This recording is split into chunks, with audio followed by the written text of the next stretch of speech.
What's going on, people? Welcome to DR Sports and welcome to another episode of the Transfer Roundup. There is no Robbie. He's so gassed that Arsenal are signing players. He's gone to the mega store to get the shirts of Timber, Havertz and Rice on the back of his shirt. So he's not in today. So I'm in the hot seat today. Big up to Matisse, Chelsea, we saying? Good to be back, good to be back. Listen, yeah, you got a nice little smile on your face as well. Listen, run me my money, balance my books. That's what I'm on.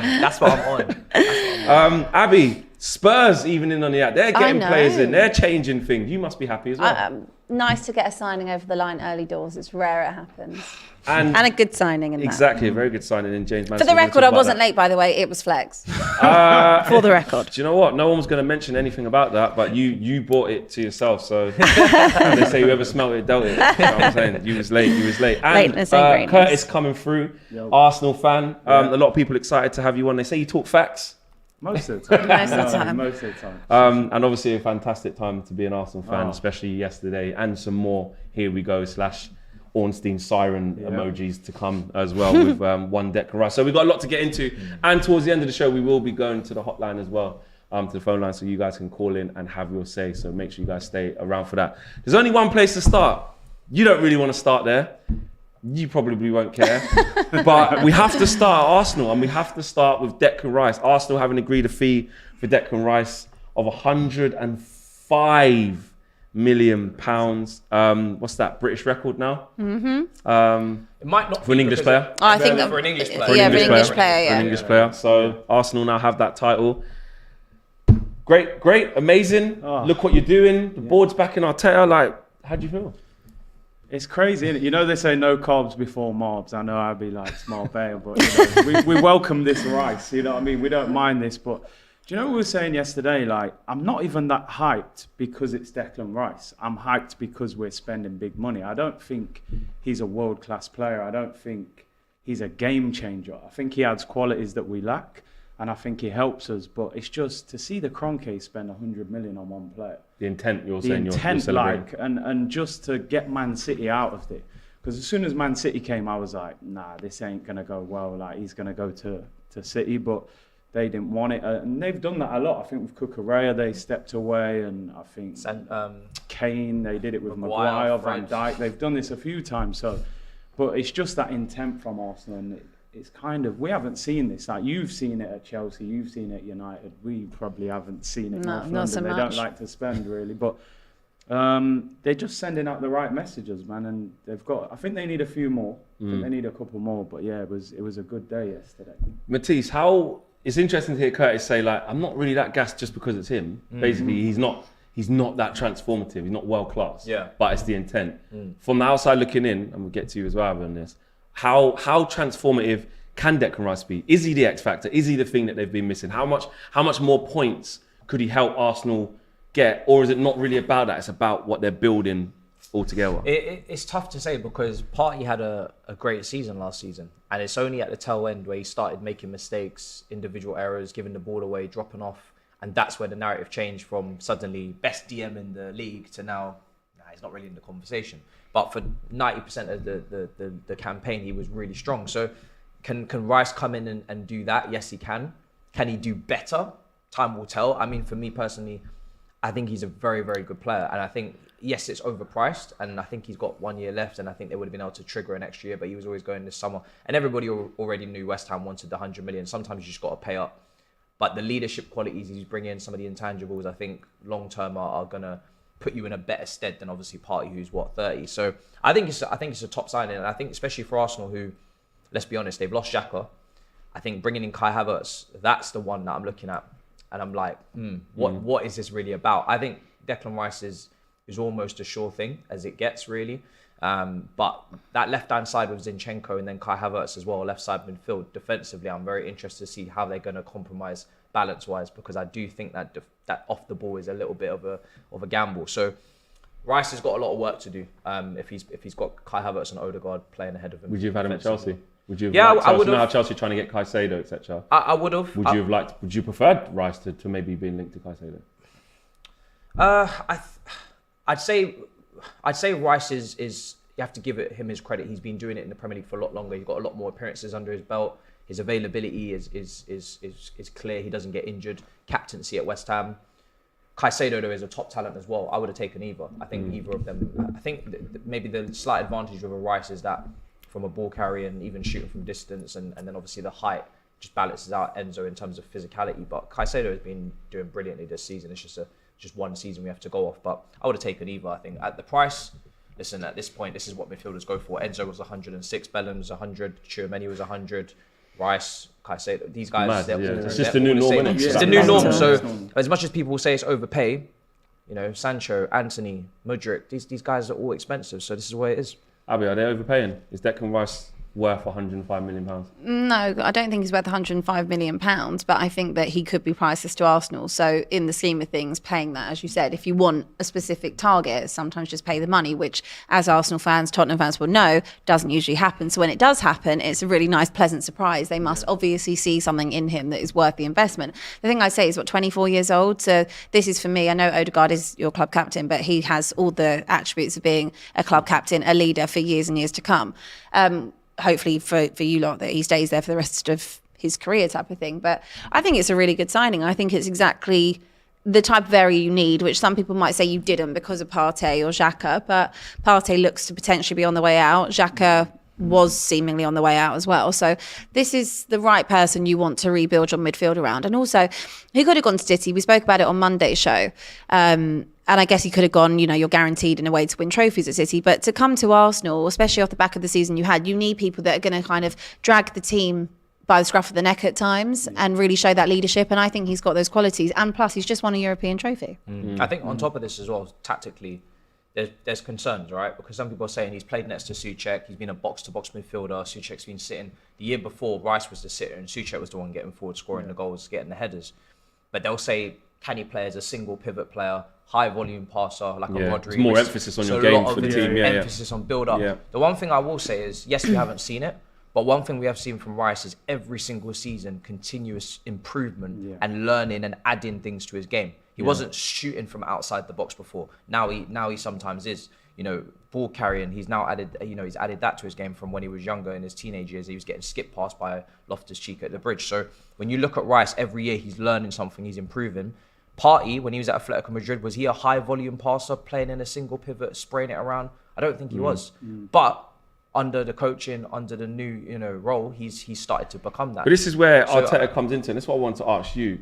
We're all talking about Declan Rice and what his ceiling is and X, Y, Z, but does respect need to be put on Mikel Arteta now and Arsenal, or does the question need to be actually how good of a coach and environment can Mikel Arteta be and give to Declan Rice to actually kick him on to that next level? I think a lot of the signings that we've made, Arteta's improved them.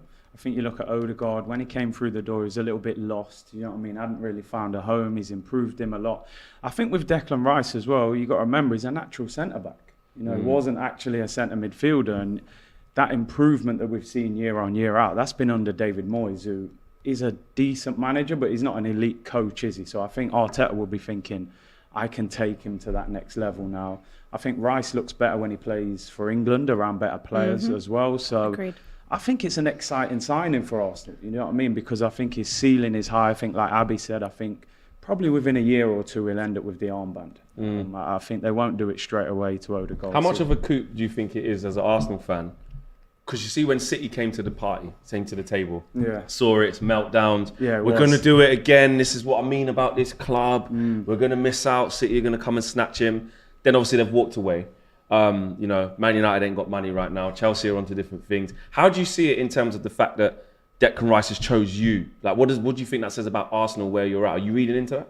I am reading into that because I know people are saying it's just London, he wants to stay there, but I think there is more than that. And I think if he could win a major trophy at Arsenal, it's bigger than going to Man City and just, do you know what I mean, being part of what they're doing already. No disrespect to them, but they're winning trophies every year anyway. If he wins a title at Arsenal or something, he'll be a hero. He's going to mean more. I just think it will mean more. And I think it shows now with Saka signing a new deal, Saliba, they said Real Madrid were looking at Saliba. So I think it sends the right message out that we're moving in the right direction. It's just, what is the progression now? You've spent, it's going to be over 200 million.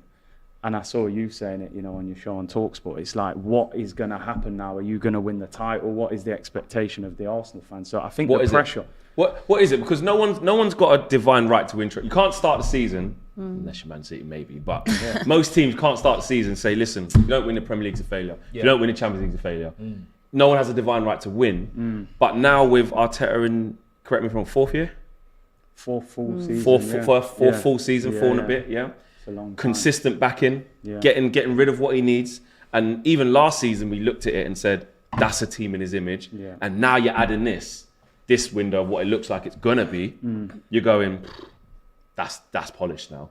What is the expectation? How do you manage that? That's a tough question, man, because I think most of us would still sit here and say Man City will win the league next year.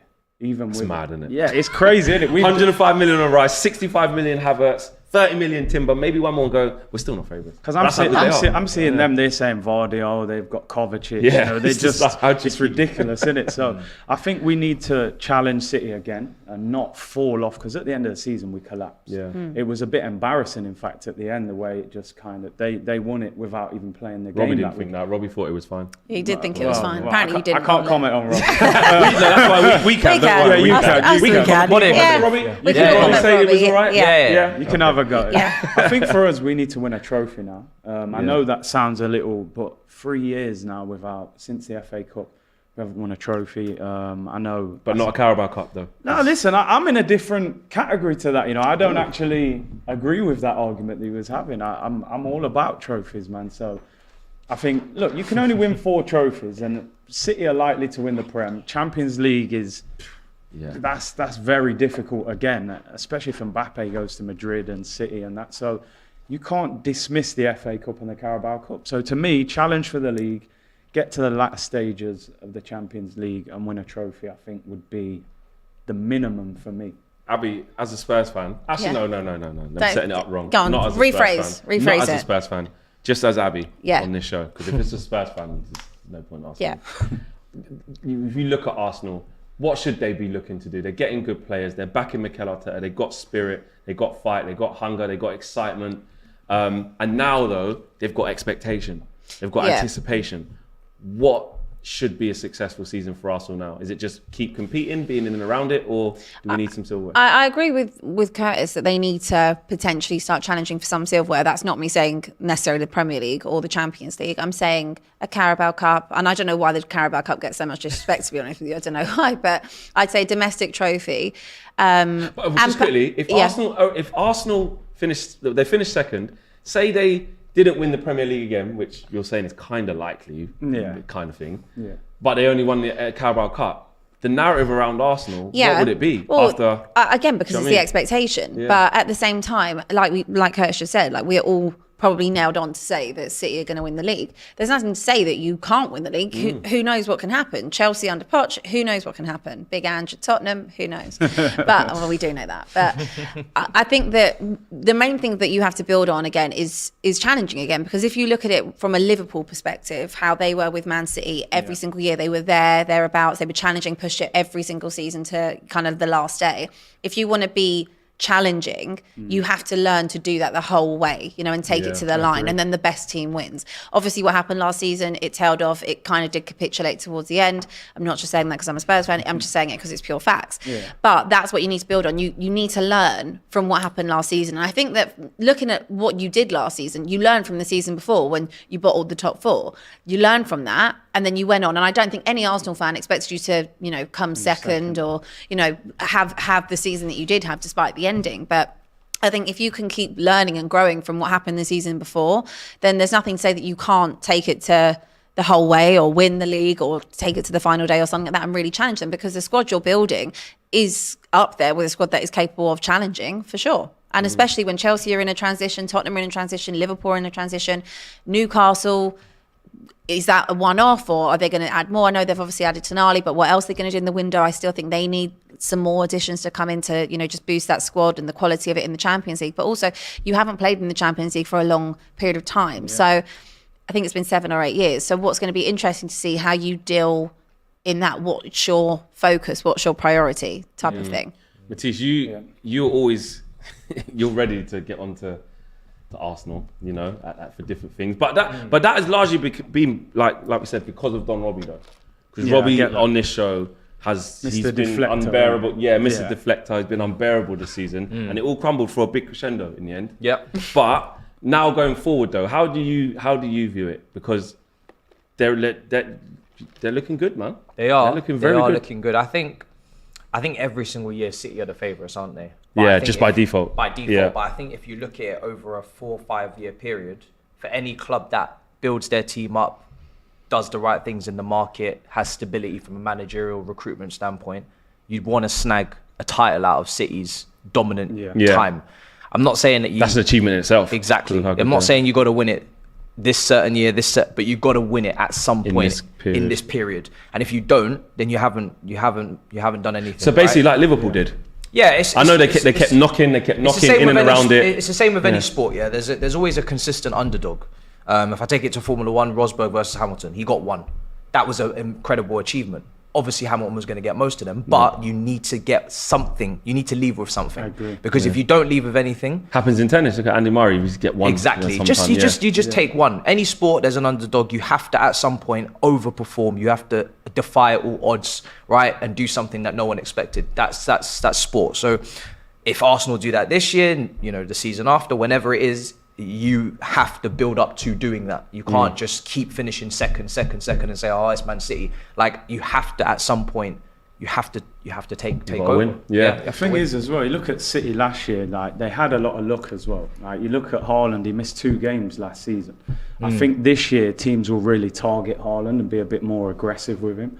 I think De Bruyne's 32 now, and I think it was his birthday yesterday or something. So you just hope that with that treble, can there be a bit of drop off? Is there a little, if they ate too much now? We were saying that. We said that at the start of the season. Gundogan's a big loss as well. If Bernardo Silva leaves, we do this every year with City, and they find a way. But it's true though. We cling to things. Let's be honest. We literally had that conversation up until like January, and we were saying that City don't know like City, but it doesn't matter because when you know how to win it, you know how to win it, and you know when to click into gear at the right time. Unfortunately for Arsenal, you clicked too early and you fell off too early. But there is nothing to say that you won't go on and do that. But they're not going to like me comparing this. But when I see your team, not with the things you've made now, the new signings, but when I looked at your team last season, I always felt it was very similar to when we had that team that we were talking about earlier under Pochettino, where we were challenging or came to second in a 3-horse race or whatever it was. Came third in a 2-horse race then. So they reminded me a lot of that. And I think the difference when I'm watching what you're doing now is that when it got to the summer, we moved to Wembley. We didn't really make many additions that strengthened the squad. Whereas I'm watching what you're doing and you're making the right moves to strengthen the squad. So that's the only type of thing, because I felt that it was very similar last year. I watched us drop off at the end. I watched you drop off at the end. And I just thought it's going to be interesting to see what you do in the summer. And you're making all the right sounds and movements that you're going to do for the season ahead. So I'd say it's promising from your perspective. And by the way, someone in the chat said that I've lost my mind thinking that it will be a one-off for Newcastle. I didn't say a one-off. I just need them to strengthen because obviously Chelsea aren't going to be how Chelsea were this season. Neither will Liverpool, and I hope Tottenham won't be. So it's going to be. Might get 8th this year. Yeah, it's going to incremental changes. You can only hope. It's going to be a very competitive season, especially at the top, and see how the gap has closed over this summer between Arsenal and City and Liverpool, Chelsea, etc. So it's not saying that they're going to drop off. It's just saying they're going to need more than Tonali. I think, to be able to compete with everyone else. I agree that Arsenal strengthened their squad defensively. I think if they get Timber and they've got Tomiyasu fit, Ben White's there, Saliba's there fit because obviously he missed out last part of the last season. You're basically bringing in Timber for holding. That's definitely strengthening. Are you strengthening the midfield if you let go of Partey, bring in Rice, let go of Xhaka, bring in Havertz? Yeah, are we confident that Arteta's getting this transition right of trying to retake the midfield? That's if Sam Partey Conga hasn't worked. Yeah, Mohamed El Neni's just, that's what it is. Yeah. So this is actually a bit of a transition period for your midfield, and he's basically saying, Arteta is, I fancy Havertz to be in there. I can work with that, which is a bit eyebrow raising, but okay, we trust you. Is what Arsenal fans would say. Declan Rice is the man. Partey is he even going to stay? Xhaka's gone. Are you confident? And this is the kind of last bit on Arsenal before we move on. Are you confident that actually Arteta's managing this transition well? Havertz for me is the one that's kind of like... It's a lot of money for Havertz. Yeah, the Havertz. I mean, I've not been a fan of him at Chelsea at all, to be honest. And then he described him as a midfielder yesterday when they announced him. So everyone's saying he's going to play that Granit Xhaka role, which you think... Which is the most... Out of all the positions, I look at where Arsenal... He ain't ever going to play instead of Jesus because he can't do what he does. No. Can't do what Martinelli does. Definitely can't do what Odegaard does. Can't do what Saka does. That's the only kind of spot. Position he could play. Yeah. I wonder if he's going to try and mirror what City are doing, and he'll try and play with two attacking midfielders, Odegaard, Havertz, maybe Timber or Zinchenko go and play next to Rice, and then we have a back three kind of thing. That's the only way I can see how he can fit in. For me, if you bring in Rice and Havertz and let go of Partey and Xhaka, I think that's very risky. I think you should be keeping Partey, but you just wonder, is it the things off the pitch maybe where... Trying to avoid the situation. Yeah, it's a PR disaster if it goes wrong. So I'd like to be adding Rice to Partey rather than replacing him, because we've never seen Rice in this kind of pressure cooker, have we? So. No, we haven't. Interesting to see. Let us know how you guys feel about it. I'm going to get to your comments in 2 seconds after I ask the panel out of 10 to rate Arsenal's window so far. Let's say Timber hasn't happened. Let's leave that off. Yeah. Havertz and Rice. Happen, but let's put him in. Yeah. It probably will happen. Yeah. Let's just say. Well, so we're doing probablys. Yeah, because it's a very strong probably. new. It's a very strong probably. For the sake of entertainment values, we're going to do it probably. You know what I mean? We're going to do it probably. He wanted them to win the league last year, so True. he is hosting. True. Oh, here we go. We've got some boards we can write on. Thank you. Let's do that. We're doing probablys. So it's the window so far out of 10, so far out of 10 for Arsenal. Oh, sorry, honey. Thank you. Window so far for Arsenal. If they get Timber, they've got Havertz, and barring a catastrophe, it will be Rice. Make sure you asterisk the ones that aren't signed yet. We'll get to Spurs. A lot of asterisks around there. So those 3 signings. Yes. Are you ready to reveal? Out of 10. Out of 10. Not yet. Abby, you look like you're writing an essay there. It's just one number. So I bet there's some Arsenal. Right then. no, I mean, I bet she's dissing us somewhere just as one well. number for the thing. Okay. Not per player. Yeah. Okay. Matisse, you ready? Yeah. And you guys let us know as well. 3, 2, 1, reveal. I wasn't even ready yet. Okay. Okay. So we've got 2 8s here. Yeah. A 7 and a 7.5. So we're all around. Yeah. It's interesting that mine's the lowest. Yeah. Why was the lowest? Do you know what? Is it the Rice thing? Because Curtis don't play. No, he ain't playing. No, do you know what? Do you know what? Rice, I'm happy with Rice. It's Havertz for me has got a big question mark over it. It's got to work. I said yesterday that's his riskiest signing since he's been at the club, Arteta, because he's come from Chelsea. You've given him 5-year deal. You do love 65 million. Yeah, we do. I don't know why. Yeah. And it's just, I think if he doesn't work, I think the fans will get frustrated with that one quickly because they preempted we've got this Chelsea PTSD. Everything's gone wrong from Chelsea. Gallas, Czech, none of them have really hit the ground. So that's probably where the 7 is for me. I still think we need... we don't talk about it. That happened during lockdown. We never actually sat in the stadium and watched Willian play. So that did. But for me, I still think we need an attacking player as well. I think Matisse said there, the defence looks strong now, but that front line, if Jesus gets injured, I'm not trying to go to the Bernabeu with Eddie and Nketiah up front. What about Trossard? Would you play Trossard up top? I think I probably have to because I don't like Havertz up front and Eddie is not. I think you're spot on. I think you need something else up front. But what about Balogun instead of Eddie? I think he's going to go. I would keep him, but I think he's just... Unless he wants to play. Unless he's going to start. He wants first team football. Let's get to the super chats. Babajina says, Arsenal have to win the Premier League now. Nothing less. Arsenal must guarantee that they win the Premier League or they're failures. According to that super chat. Satchiv says, James Maddison has officially retired from winning trophies. We're going to get on to Spurs and James Maddison next and talk about that move. Black Gemini says, big up, Big C. We got the Rice, now Timber. Bless you. Red Square says, why will he be captain? Vice captain, yes, or captain group. There is no version of this where Arteta strips Odegaard of the captaincy because he is out the door. Fans are being very naive. No one said that. It's just he's got the attributes to be a good club captain. They don't think that could even ever happen. I think they're basically saying like, no, you're not. I think he could eventually. Is Odegaard? He's actually the captain. Though. He is the captain. Is he the captain for you in terms of Leadership. he can stay as a captain No, throughout I would look at Rice. Right. Yeah, I think Just Rice fits is a perfect, proper leader, man. I think he'll be England captain when Kane Yeah. goes as well. I don't think Rice will let Zinchenko do all those huddles, to be honest. No. Dave says, big up Curtis, love your wine-a-thons. No, I appreciate it. And Ivy says, getting our best players to re-sign was massive. Yeah, obviously keeping Saka, Saliba. Martinelli signed a new deal as well, didn't he? Carl Bates says, Arsenal should be challenging City next season. Any player they buy in now should be to strengthen a side that finished second, not just to compete. Anson says, Abby looked beautiful in white. Love you. And Joel says, question for Curtis, best 5 Arsenal players since 2010. 2010, jeez. Sanchez, Van Persie, Fabregas, Ozil, Aubameyang. I've done Cazorla a bit dirty there as well, but maybe 6 players. Okay, all right. I like that. I was on the spot there as well. Yeah. Al B says, guys, I thought the British record was Bellingham. He's to actually Real, right. But in the Premier League. In the Premier League, the Premier but League. in general it is Bellingham, Of course, yeah. Last time I checked, he is still British and English international. Correct. You are right, but we meant within the Premier League moving clubs. And Shomerful says, Greenwood situation getting political, now blocking fans from showing support. Censorship is never the answer. Blocking fans from showing support. I don't know if you mean the club or whatever, but I know there has been rumours that Erik ten Hag and Man United are going to send Mason Greenwood on loan, but that's for another stream. Let's move on to Spurs. Sure.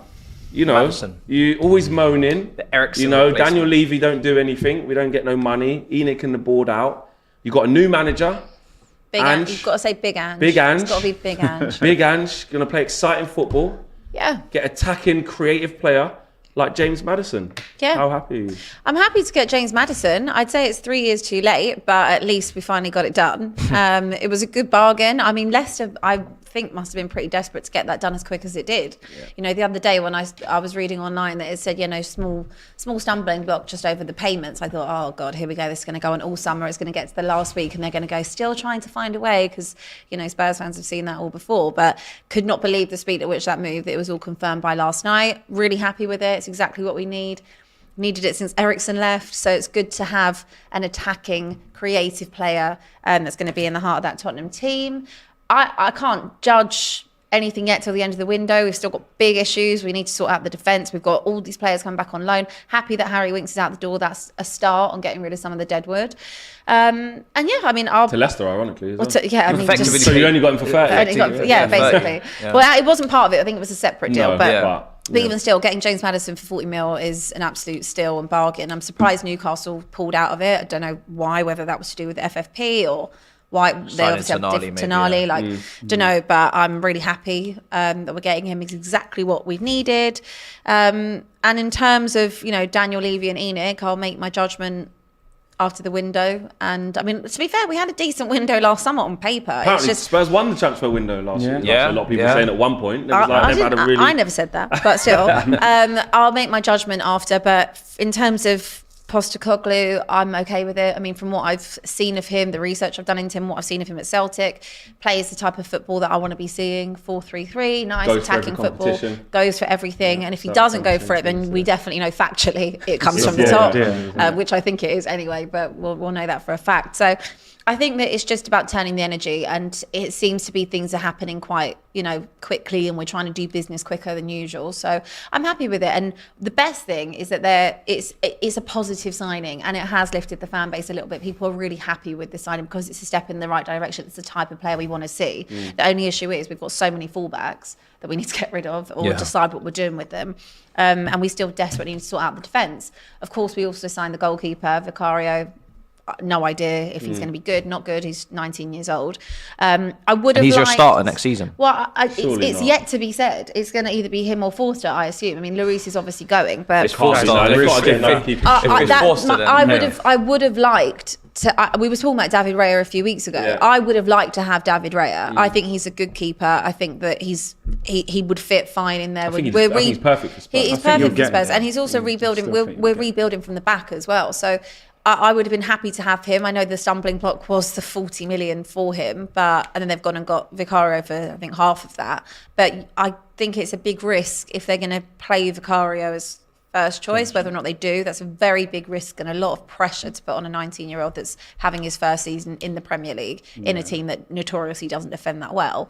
But hopefully we're going to bring in a few more centre-backs. So, just so you guys know, in the chat before we carry on, you can call in live. The link is in he's 26. the comment section. Someone told me he was 19 the other day. Thank God then. Yeah. Yeah, they're saying Someone told me he was 19. Yeah, they're saying he's 26. All right, thank God. So he's not Thank actually a God little for kid that. then. Yeah, there you go. That makes more sense. That makes much more sense. Then he'll probably be starting.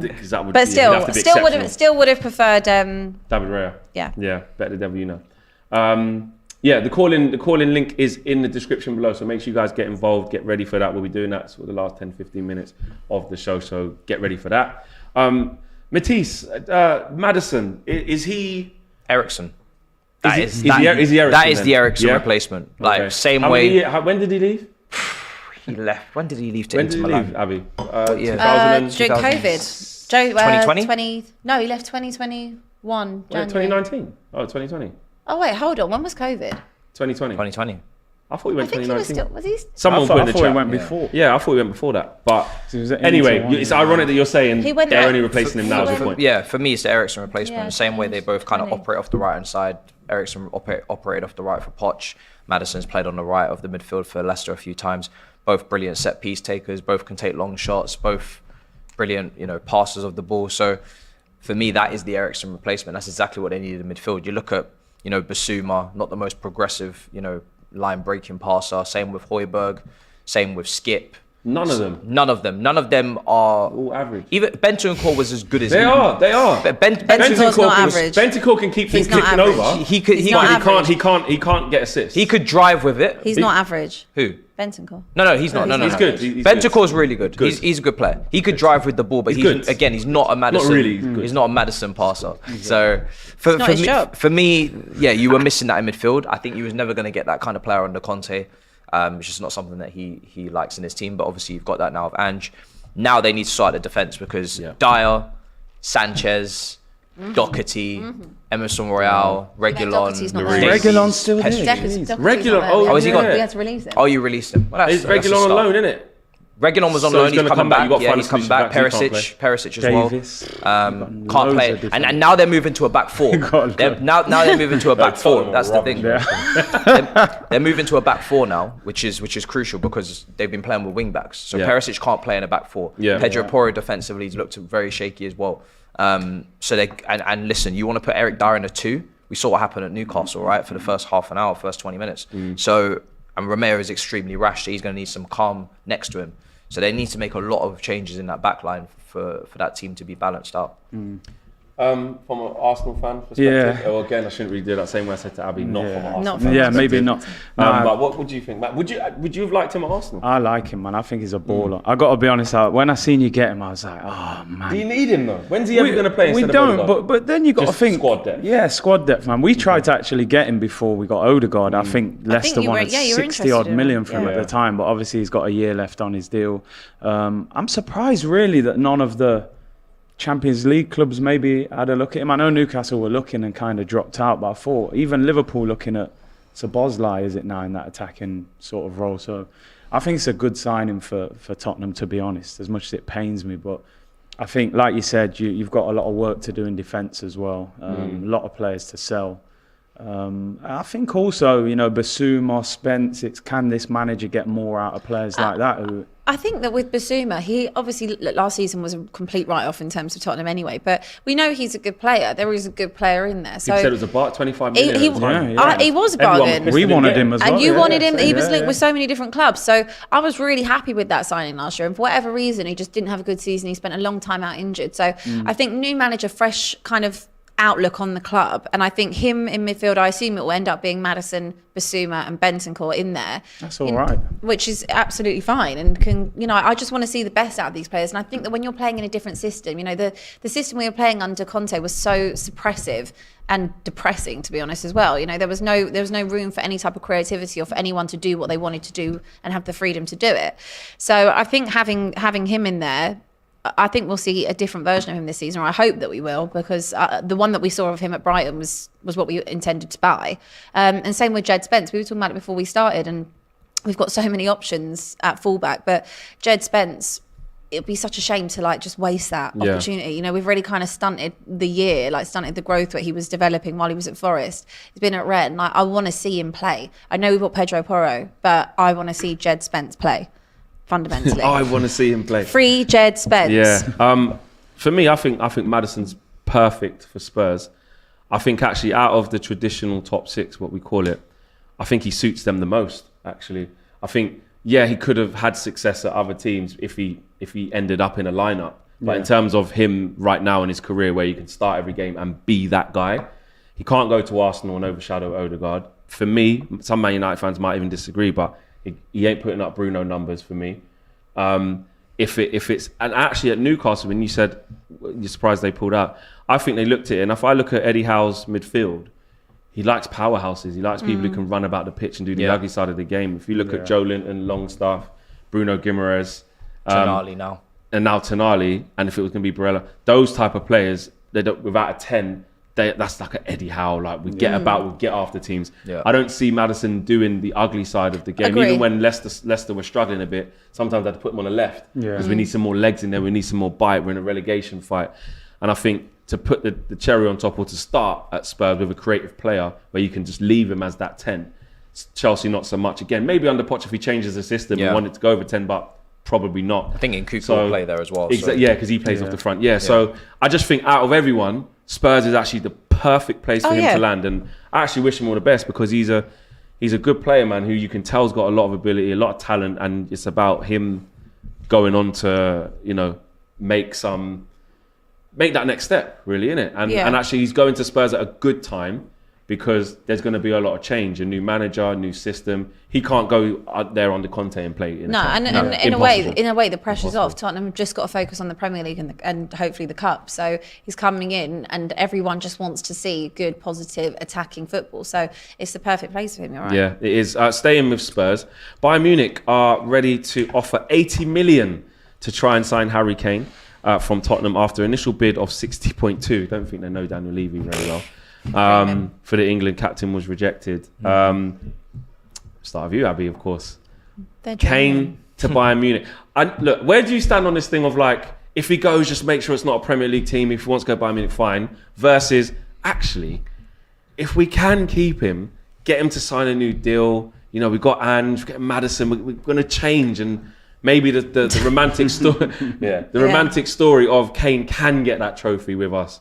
Or cash in for like 100+ million and redo the squad. No, I'd rather keep him. I would much rather keep him than cash in, absolutely. I don't see the point of selling Harry Kane for 80 million, 100 million, because you can't replace Kane for 80 or 100 million in this Tottenham side. You just can't. Without him, God knows where Tottenham would be. And I do get it, people come to the end of their tenure at a club, but I don't feel like we're ready to say goodbye yet. He might be, but we're not. And I think that it's an interesting predicament he's got himself in, because obviously he's got 1 year left on the contract. Do I think Daniel Levy would maybe have his head turned for 100 mil? Outside of the Prem? Outside of the Premier League, I think there's... Apparently you don't want our 100 mil. Ours is our 100 mil. No, we won't want your 100 mil. I think that's the point, really. I think that if it's 100 mil from Bayern, I think he could turn his head on it. But I think if it's 100 mil from United, everyone knows how I feel about Daniel Levy, but even I would say, I don't think he would have the ball to do that. And sell him to United for 100 mil. If there's 100 mil on the table from United, and United only, I think he takes it? No. Are you cashing in? What would? Am I taking it if I'm chairman? Right now, as Abby, the fan, absolutely not. So risk losing Kane on a free. I'd rather risk losing Kane on a free. Why? I find that incredible. Yeah. So because the difference of what he makes Tottenham, because it's the difference of what he makes Tottenham. Like you said, you can't replace Kane. I get that. You can't. You can't. We'll lose him for free next year. I'd rather lose him for free. Would you? I would. I'd rather lose him for free. Then reinvest into the squad. Then all these new defenders.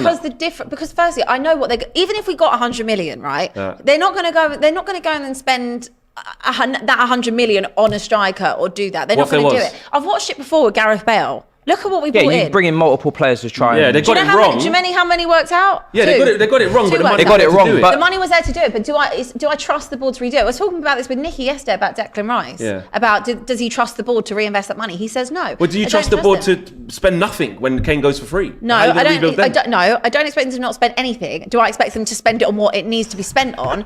No, I don't. For me, you have to get a sporting director if you're not giving Ange the keys to do the recruitment, which usually you don't, you get a sporting director, you get a recruitment team around a manager, and you build around their ideas. If you let Kane go for free next summer, first of all, he gets to pick of anyone. Now, he could still go to any Premier League rival anyway for free, and then you get no money, and so now you have no money and you have no Kane. And then what do you do? Because now you don't have the budget. You don't have the budget to make the mistakes in the first place. I'm not saying if he, I don't mind if he goes to Bayern. Look, obviously I mind. Let me rephrase that. But I mind if he goes to Bayern. But Bayern, I you mind. take 100 straight away now. I take 100. Nah. I think you got to take the Bayern 100. put 100 down today. Are you taking it? I think you got to take the 100 from anyone. No, I disagree. Seriously? I disagree.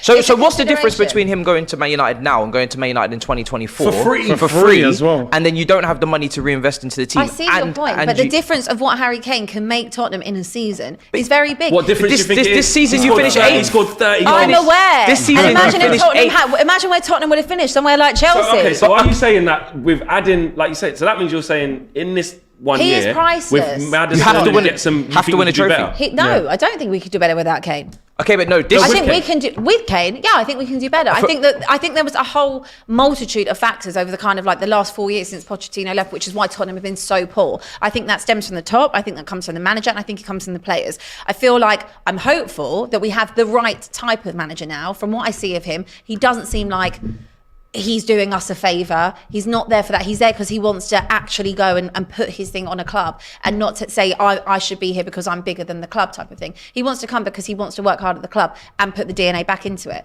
I think if you sell Kane, I think that you're just I get it. It's a transitional season anyway. If you sell him, if he goes to Bayern, he goes to Bayern. I just personally would rather keep him. Yes, he's going to go on a free, but you're damned if you do and you're damned if you don't. Because if we don't keep him, it really it's a bad situation to be in. You're selling your best player. Yeah, I do, because I remember when we had Alexis and he was in his last year and we turned down that Man City offer, and they were like, "Oh, if we start the season well, he'll sign a new contract." And then they got to January and said, "Yeah, you lot just take him.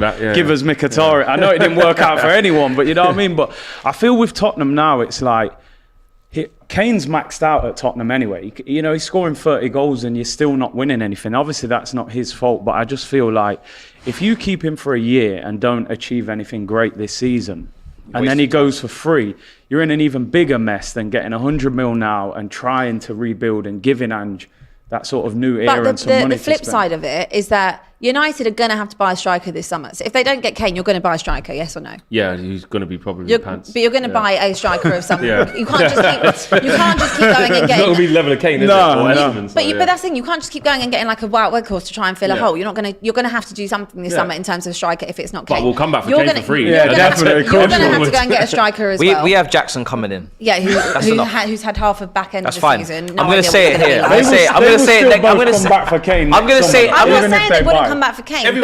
I think the feeling is if everyone gets their strikers sorted. That's never going to happen. I'm saying that it is potentially that Daniel Levy probably thinks he can get him to sign a new contract. For me, if £100 million on the table from Bayern, I would say potentially let him go. But I don't believe that they will reinvest it properly. Imagine if we came in for him on I want to manifest this. You get a new striker, right?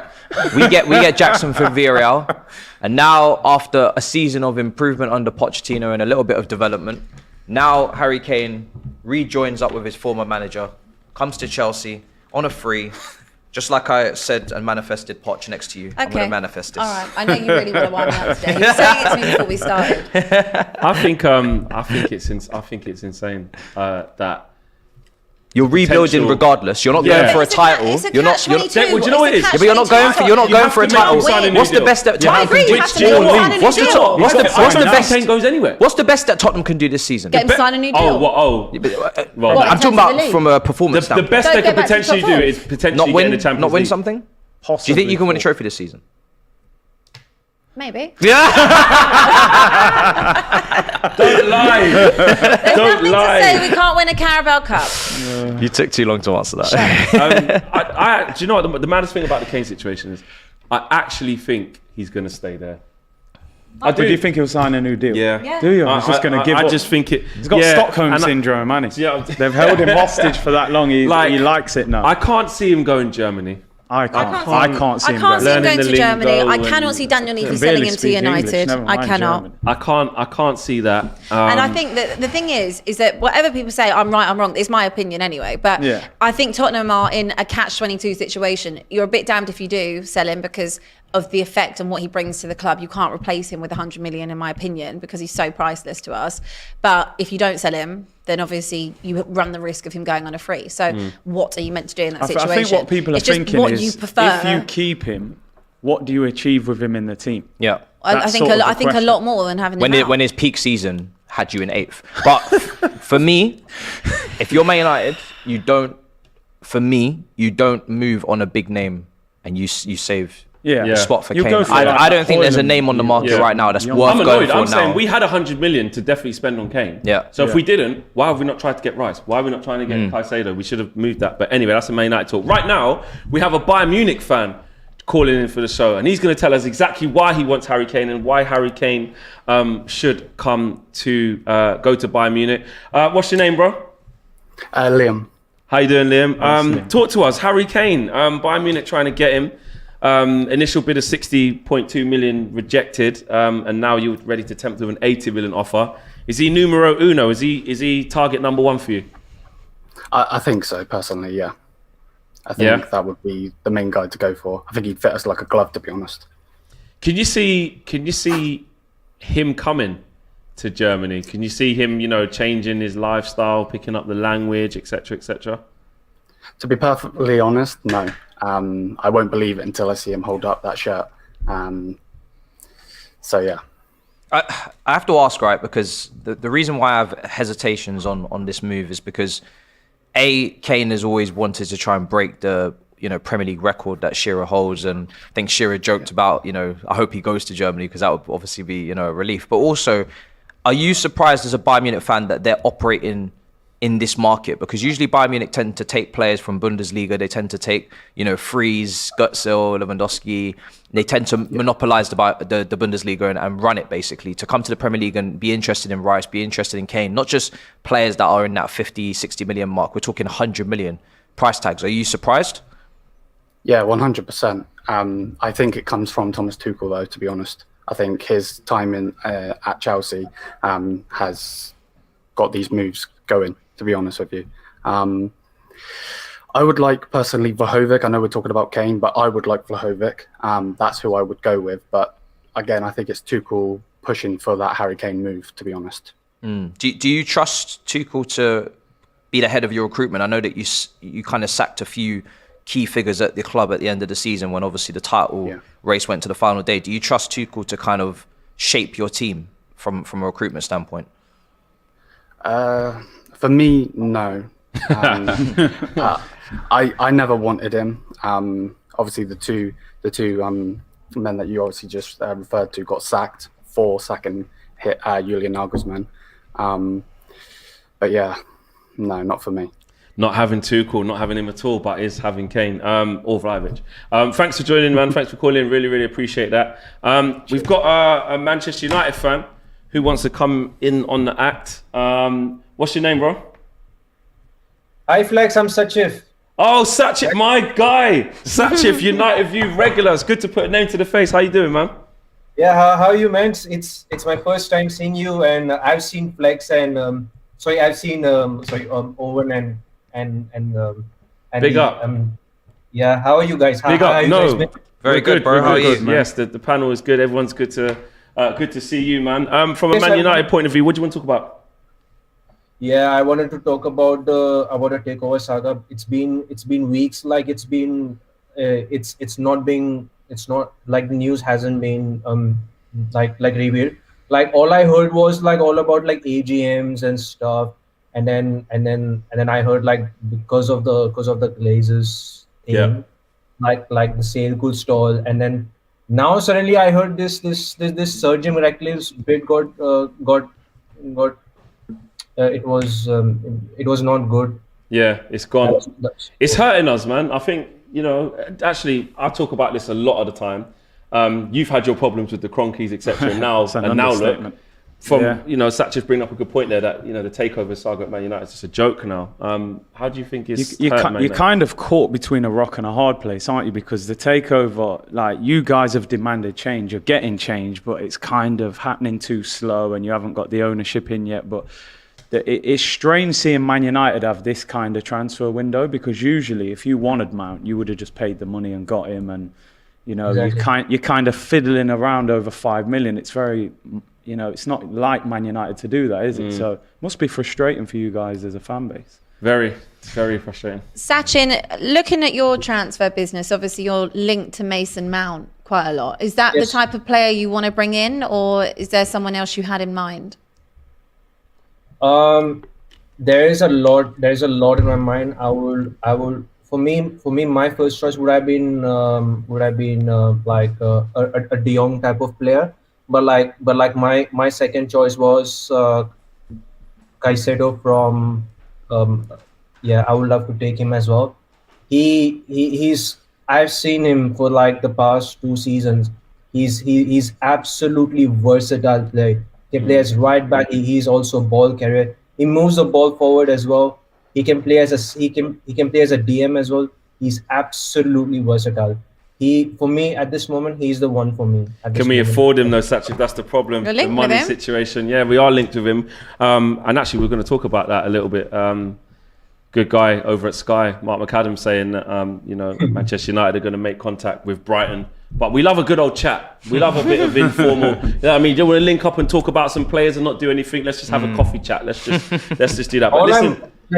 Like literally all I'm gonna say is like we are literally being like linked FC, seduced FC, like Talks FC, and then formal offers FC. We are literally just that. Like we are known as a flipping window shoppers FC. It's not wrong. It's a big tune, by the way. Yeah, big tune. They've already started. Like what is going on, man? That is so bad at the moment. It's you know what I'm not I'm not that sad, but I'm being honest with you. I have to give a huge praise to Arsenal that they finally started their act together. They've signed Havertz and Rice. Rice is a massive signing for me personally.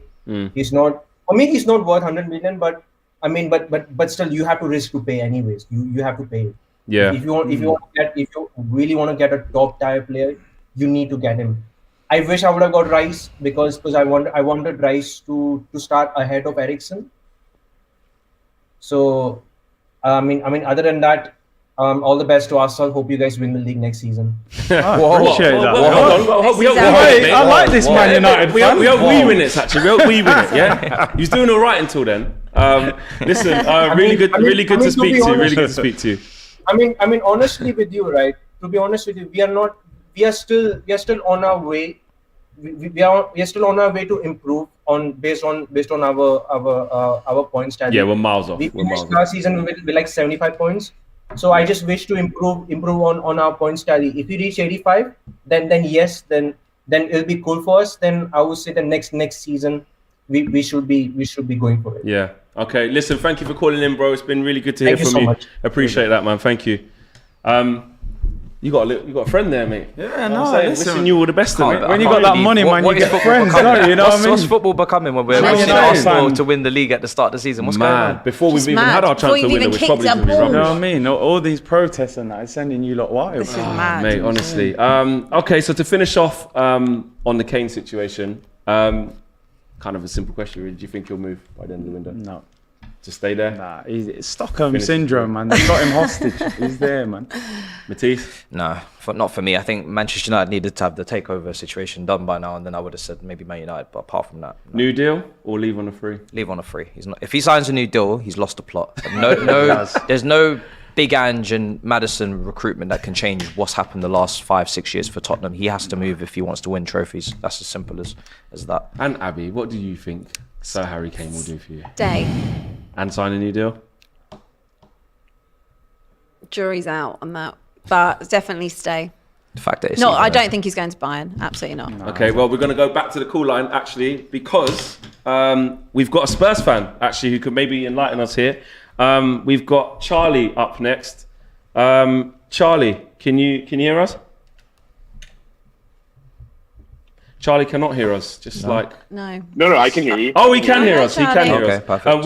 We can't see you at the minute, Charlie, but we can hear you. So you're probably right. out to everyone on the stream. How are you feeling about the Kane situation? Abby said that. Oh, we can see you now. Abby said that she would, as a Spurs fan, be okay with not okay, but she wouldn't accept the 100 million now. She wants him to stay. How would you deal with the situation? I personally think I would want to, I'm scared about him leaving on a free next summer. So I would personally just take the money. But at the same time, I don't really trust, Levy and our board to spend the money correctly. But Charlie, if you had to choose now, though, I hear what you're saying. You're not really sure. If I said to you, here's £100 million from Man United right now, take it or leave it. It's 100 million. What you do with it afterwards is up to you and your club. Here's 100 million. Would you take it? That's tough because I think obviously 100 million pounds for a 30-year-old striker who has only 1 year left on his contract.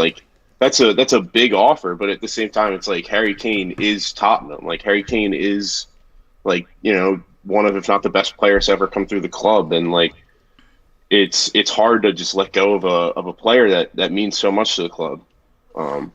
Do you know what I was going to ask you? So if Kane was to go, let's say worst case scenario, you sell him to Bayern or whatever. How do you go about replacing him? Would you move Richarlison or Son up front and buy a winger, or would you buy a striker? And who do you think you could go for? I think that the first initial thing is you have to at least try Richarlison as the main guy, because you just spent 60 million on him last year. That's still a big investment for a player. And obviously last year he had a really tough year. He had a bunch of injuries, and then when he did come on, he, especially in league games, he didn't have huge impacts. But I would definitely want to see him play more if Kane is gone. And I like what we have in the wings, but Son is also getting up in age and whatnot. So yeah, and Richarlison played up front for Brazil, didn't he? He did well in the World Cup. Yeah, he was their number 9 in the World Cup. Yeah. Yeah, hi Charlie, fellow Spurs fan here. Oh, Spurs. We're going to keep Spurs Harry Kane. friends. Spurs fans. Yeah, what's up? It's a really tough situation, as you also just reiterated, because you are damned if you do and you are damned if you don't. The best option, if we were going to sell him, would be for him to go to Bayern, because he's out of the Premier League, you get your money and whatever. But as you mentioned, Charlie, it's very difficult to trust a board to reinvest money when we've been burned so many times with these things. I personally wouldn't sell him to United, because we've done that many times. Berbatov, Carrick spring to mind as well, and it hasn't been good for us, especially when we're trying to compete with you or try and get back to a place where we are competing with you. We're just strengthening a rival. So that is why, fundamentally, I wouldn't sell to United or to a Premier League rival. How'd you say we're not your rival? You know what you mean. Yeah, he knows. He's just being salty. In terms of what you were mentioning about Richarlison, I still hold out hope for Richarlison. I know a lot of people have written him off, but there is a player there. I'm not saying he's up to Kane's standard by any means, but his best position, as Curtis said, is down the middle. You would either see Son in that position as well, but Tottenham would still have to strengthen, because it's not enough. When you look at the difference of how many goals scored, Kane is so far ahead. I know Son had a particularly poor season last year, as did Kulusevski and Richarlison. But you need more than that. And I don't know who they would look at to bring into the fold if Kane went. Who can match that level of goals? Who can essentially carry a whole team on their back? Tony? It's outside. Well, the banned, thing is, isn't it? if he didn't have the ban. Yeah, he's banned up until January. Yeah. It's a great investment, but you can't spend that money on a player that's going to miss majority of the season. Can I just say, is this not the Ronaldo concept a little bit, in terms of one man gets all the goals, and if he goes, where the goal's going to come from? Richarlison's shown in this league that he can get 10 to 12, 15 potentially goals if he gets enough chances. Maddison's coming to the team, chance creation is there now. Son could have a Mane type move in his career where he goes from wing, where he's not a great dribbler, not a great chance creator, but he's a great finisher with both feet. He could become a striker. And then you go and get a left winger. You got Kulusevski, who needs to be back into form, but he's shown he can get goals. Maddison can get goals. I don't think this whole, Tottenham will not score any goals if Kane leaves narrative is really fair. I think it will just demand that other players take more responsibility. And for me personally, I'm going to disagree with both Tottenham fans. I just feel like you have to take the money, because it's like, if you don't take the money now, you're not going to get any money, and you're still going to be in the same situation in terms of the same concerns. Kane at some point is going to leave your football club, whether it's he regresses and you need to replace him, or he leaves and you need to replace him. So you have to get into that mindset of, we need to replace Kane, and you either do that now with the money, or you don't do that at all. We had Eden Hazard, you've had great players, everybody's had great players you have to replace. They don't stick around forever. That's just how it goes. Charlie, do you agree with what I say? Not agree, but do you see where Matisse is coming from? Do you think it could hinder you? Yeah, I definitely see where you're coming from, and at the same time, it's like there's no for a world-class player like Kane, there's no like truly replacing him. It's more so like remaking him with multiple players on the squad. Like you're never gonna get there's no way Tottenham can get another 30 goal, like a multiple 30 goal seasons guy, like in the transfer market or in the academy or anywhere. So you're going to have to look at getting multiple guys that can make similar that can like get similar production. And I don't know exactly where you go in this market if you sell Kane and get the money to then get another guy along with Richarlison that can play that number 9.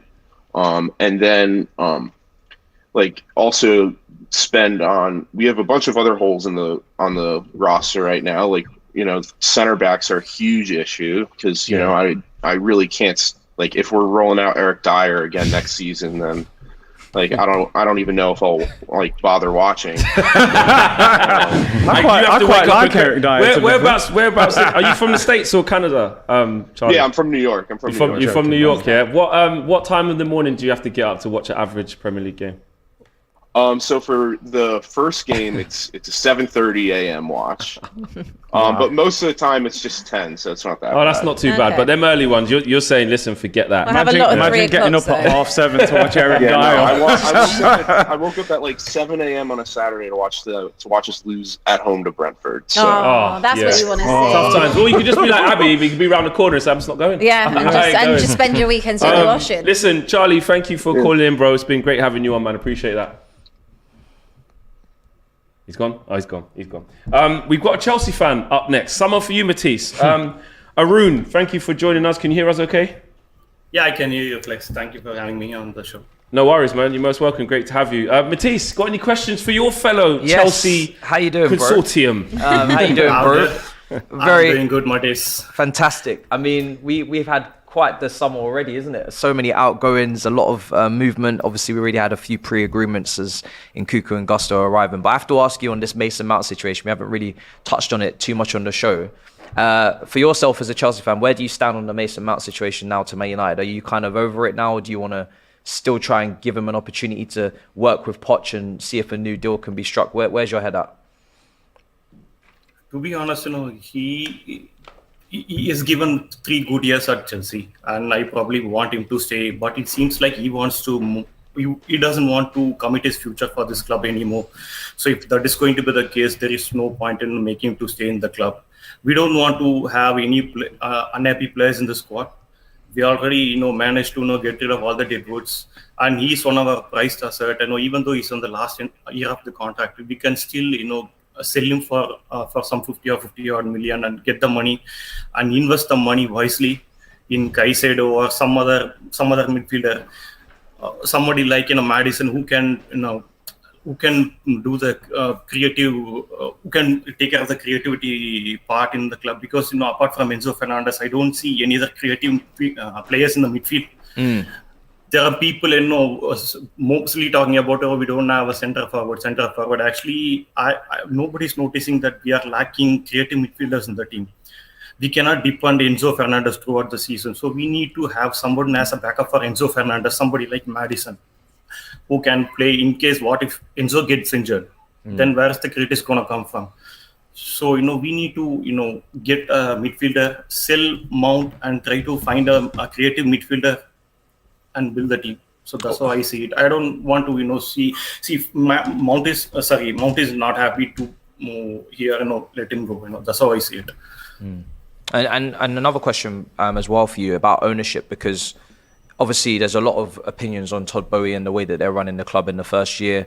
What's your confidence levels at with what you've seen? Obviously, it's been the worst year since the mid-90s in terms of the performance last season. A lot of money spent, a lot of ambition, but maybe misguided or misdirected. A lot happening at once. Where is your head at now in terms of the confidence levels? Are you still fully on board with what they're trying to do in terms of the project, bringing in under 23s players, or are you starting to think that maybe they're moving in the wrong direction? I think he's still learning his trade as a owner of the Chelsea Football Club. Last year, when he took over the club, he thought whatever he's going to do is going to click instantly, but it backfired. Now he realized, he cannot operate the way he has operated last year. So we are in the position to sell up most of our deadwoods, which we have managed to do it very well. So when I look at Todd Boehly, he's not looking at the short term. Let's compare the previous regime and this regime. In the Roman Abramovich era, everything is about instant. It's short term. He worked with the view to get instant success. He never thought of long term point of view.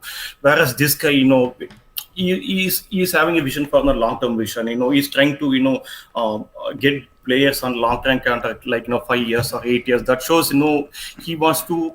He is not here to do things from the in long term, whatever he does, it made good. In the meantime, we may have to suffer for quite a number of time. Afterwards, and everything will get better, I guess. That's how I see Todd Boehly.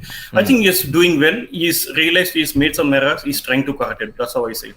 Aaron, thank you very much for joining, man. It's been a pleasure having you on, bro. Thanks, Flex. No worries. You're welcome, man. From one Chelsea fan to another, we've got Ben, another Chelsea fan. Big up to you, Ben. Thanks for calling in, bro. Hiya, thank you. You're welcome. Ben, I have a question for you. In terms of Pochettino, what is your expectation of him coming in, and what do you think he can kind of do with Chelsea and after the season you had, which was just full of disarray? Well, yeah, I feel like he can't get any worse than the season we just had. But I feel like we just need to see an improvement going forward. I feel like with the youth project we've got going at the moment and the talent that we're looking at, like Vlahovic is one that's already been mentioned. Osman's another one that's been mentioned. And I just want to see us score more goals and improve, especially in the goal tally. Because I think defensively we've got a very good back four. But I'd like to see us try and challenge for top four. I think we've seen it before where we've come 10th with even Mourinho, and we came back and won the league. I'm not saying that's going to happen this season. It's definitely not going to happen this season. But there's always that potential there that we can contend for top four with if we have the right window. Just following on from that, because you're saying you want to get back to being in contention for the top four. Obviously, notoriously, Chelsea fans are not the most patient fan base. How much time do you think will be given to Poch? Let's say it's not going as you may want it to go by the time it gets to Christmas. Do you continue? What happens? I think when we brought Potter in, it was expected that this is going to be a long-term project. It didn't work out because there was no improvement. We saw at the start, it was a really high peak when we were beating Milan in the Champions League, which was amazing. And I loved Potter for it, but then it just went... when you look at the potential of Poch coming in, who has, for example, as you know, built Tottenham to be contenders, I feel like they need to give Poch time. When I heard Poch was in line for it, I was quite excited because he's a proven project manager. So I'd give him as much time as you can give him. I'd say this season for me, if he doesn't do as well as I'm expecting, I'm not going to be annoyed about it because he's already been given a crap situation. Excuse me, sorry. But it will... Mate, they say a lot worse on there. Don't worry. The first rule was don't swear, and I'm like, oh. Is that what they said to you? Don't swear. The cheek of them. The cheek of them. Ben, I just wanted to ask you about Kai Havertz. Obviously, we're just giving you a big bag of money for him, and we're scratching our heads a little bit as to why we've signed him. But what do you think the Arsenal fans can cling to, and also what do you think his best position is? Well, I think every Chelsea fan's been saying he's a 10. Like when we signed him, he was a 10. He was going to be behind. Who did we have at the time when we signed him? Timo Werner. He's gonna be behind Timo Werner. He came in under that Frank Lampard window. Yeah, that was Giroud. Like those were our two options going forward. But it was like that was what was expected. And under Lampard, it never really worked out. Especially, I remember his debut when he passed it out of play like instantly on his first touch. Where we played him at the 8. I think we played him at the 8 that game as well. Okay. But, but I think for Arsenal, I think what I've heard is Arteta's expecting to play him as an 8. Which I'm not sure how that will work out for Arsenal going forward. But you can't displace Odegaard even. Yeah, you're not doing a lot to make us excited. I just feel like when people refer to the clips, they talk about Kai Havertz drifting in off the right kind of half space at Bayer Leverkusen and cutting in on his left foot and being this kind of box crasher / creator, but Odegaard plays in that very position, and you're going to play through Odegaard. So it's like, where does Kai Havertz really come into this? It's going to be interesting. It was the same with Mason Mount when they were saying he's very flexible. People say Havertz is flexible, but he's kind of, when you look at Mount, he's a jack of all trades, master of none. But I'd say, we've seen more come out of him on goals and assists than we have out of Havertz. Yeah, where he's been played off the right, he's been played for the middle, he's been played at the 10. We've seen him for a short stint play at the 8, but it's like it was weird because when Arsenal were in for him, even when Real Madrid were in for him, I was like, this could be a steal for us. 60 mil for how he's been performing. Blinded, literally. That's actually how you guys feel about Mount and Havertz, isn't it? Like, it hasn't really worked out. Great, take these players off our hands, and if we can I don't feel that way about Mount because I was very sad to hear that he wanted to go. And is that a bad thing, Ben, that he's going to leave? I think we've moved on from better players. Like we've seen KDB go, we've seen Salah go, and they've turned out good. But I think, but looking at Mount going, it's worse because he's a product of our youth recruitment. I think he'd do really well under Poch, so I'm unsure why they want to sell him. I would give him the benefit of the doubt. He doesn't want to stay, does he? No, he doesn't want to stay, but I just think he would do really well under Poch. 10 hard pull though, isn't it? 10 hard. I think Kai Havertz would do well. I think Kai Havertz would do well under Poch as well if given the chance playing at the 10. And that's why we wanted to keep him and Mount, but sadly both players just wanted to go elsewhere. Ben, thank you so much for joining, man. We really appreciate you coming on, man. So thank you. No worries, man. No worries. Next up, we've got an Arsenal fan. Finally. Who does not agree with you. They are a big... it doesn't actually say that. But, we've got Cersei. Have I pronounced your name right, bro? That's not my name. I don't know why that came up. My name is actually Glody. Cody, did you say? Glody. Oh, Glody. Okay, yes. Glody. Big up, man. Apologies for that. Blame the producers there. Throw them under the bus. But listen, you are a big fan of Kai Havertz. Explain to us why you think this is a good signing for Arsenal. Well, because Kai Havertz was playing in Chelsea and he didn't have the manager to mold him as a center forward. But if, let's say, Arsenal signed João Felix to play the 8, everybody will accept that. But Kai Havertz is taller and way more than João Felix. Why can't Arteta mold him to play number 8? Are you not worried about his defensive work? If we was at like Anfield or the Etihad and our backs against the wall, is he able to dig in and defend like that, do you think? Well, Xhaka was never good at defending either. He cost Arsenal a lot of penalties, but we have a good back line that can cover for Kai Havertz defensive liability. So it's like we can accept other players, but because Kai Havertz played for Chelsea and he did good as a center forward, we just can't accept him. So that's kind of like I'm having a little bit of hard time, accepting. Kai Havertz is not going to do good in Arsenal. Well, we were speaking earlier about targets for next season. Obviously, we finished second. We're going to, at the moment, we're the biggest spenders. Where do you expect Arsenal to finish next season?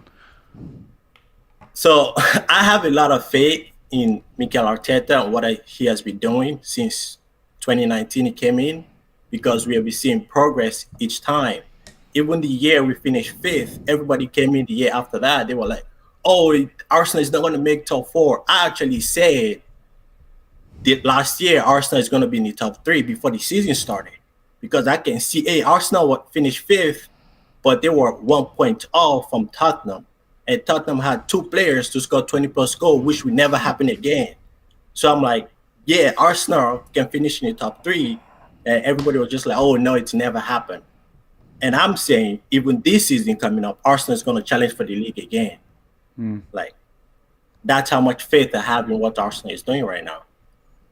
Yeah, there's gonna be a lot of people onto you if you don't. If you don't, at least challenge. If imagine there was something unthinkable, like Arsenal didn't get in the top 4 or something like that. That would be. I can't see that. I can't see that happening. As well. I think I'm just saying. we made a bet. What was our bet?